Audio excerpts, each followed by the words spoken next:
La guérison cosmique et le scalpel de l'amour. La solitude, le désespoir qui est présent dans un moment de souffrance, de douleur, assombrit la vision qui ne s'éclaire qu'à la lumière de l'amour, de l'affection, du regard amoureux, du regard sur soi, du regard sur soi. Se regarder éveille la force de guérison, car la pleine conscience de ce qui nous est arrivé ouvre la porte à la lumière de l'univers, la lumière aimante du Père, pour éclairer nos ombres, nous retourner pour voir nos blessures. L'amour, les comportements affectueux, le regard charitable sur notre frère désespéré et le regard sur nous-mêmes, font ressurgir, réveiller le grand amour universel qui agit comme un scalpel pour extirper les cancers qui nous rongent.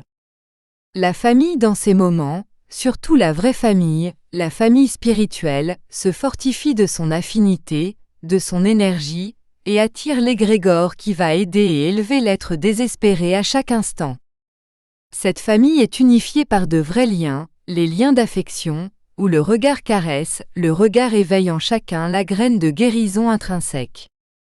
Ne vous impliquez pas dans les négativités du monde. Prenez toujours le temps de réveiller ces liens familiaux.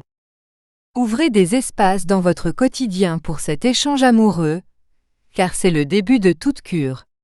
Elle est la glande maîtresse qui initie l'équilibre dans les esprits, les corps, les esprits et dans vos cœurs.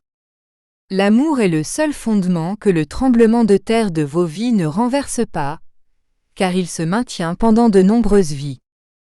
Voici aujourd'hui dans cette œuvre des êtres, des esprits qui ont fait partie de vos familles au cours de tant de vies que vous avez traversées. Ils jettent de la lumière et de l'amour. Ils introduisent dans vos veines, dans votre courant énergétique, la lumière de cet amour universel présent dans vos mémoires à travers les liens d'affection développés. Tous ceux qui se réunissent ici au travail sont d'abord magnétisés par ces liens d'affection, et l'amour et les lumières présentes attirent le reste des collaborateurs de l'aide d'urgence. Personne n'est impuissant dans l'assistance, même s'il est seul aujourd'hui dans son existence terrestre. Un être aimant avec des peurs, des phobies, impliqué dans des négativités est réfractaire et ne permet pas à la lumière de l'amour divin d'atteindre. Il est aveuglé dans son égoïsme, endurci et facilement brisé. Elle devient poreuse, sans support et son système de défense s'affaiblit, et elle ne voit plus les cellules cancéreuses qui se développent à chaque instant. Il cesse d'être la sentinelle de lui-même, la sentinelle de la personnalité qui se développera dans chaque vie, qui détermine le sac à dos qu'il portera dans cette existence. Ce sac à dos se remplit de vertus et de non-vertus, de bons et de mauvais actes, du positif et du négatif que vous faites, et qui détermineront le poids du sac à dos que vous porterez dans vos existences ultérieures. La légèreté de votre sac à dos est directement liée au bien que vous faites à votre frère, qui est également lié à la justesse avec laquelle vous accomplissez votre mission, et à l'harmonie de la personnalité que vous développez avec l'essence divine de chaque esprit créé par le Père.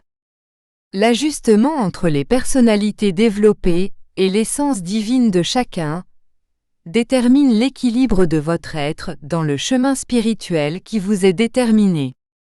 Pouvez-vous encore vider votre sac à dos afin que le poids de votre existence spirituelle soit léger et vous permette de monter plus rapidement vers le Père?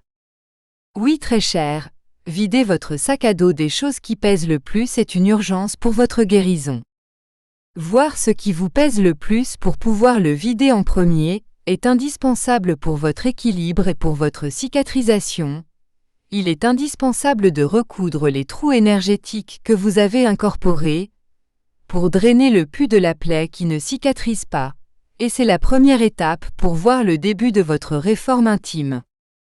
Se réformer intimement, c'est renouer les liens d'affection que vous avez laissés derrière vous, car cette réforme qui est la vôtre attirera les mécontents que vous avez nourris et alignés, leur permettant de faire à nouveau partie de votre famille spirituelle, car votre nouvelle énergie s'est également modifiée et les a guéris.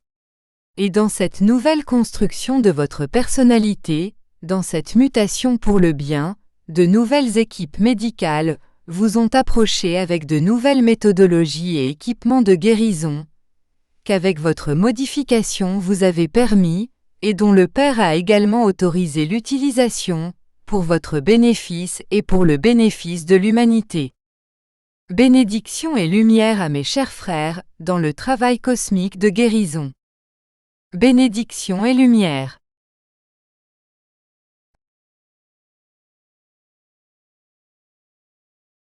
Conscience cosmique.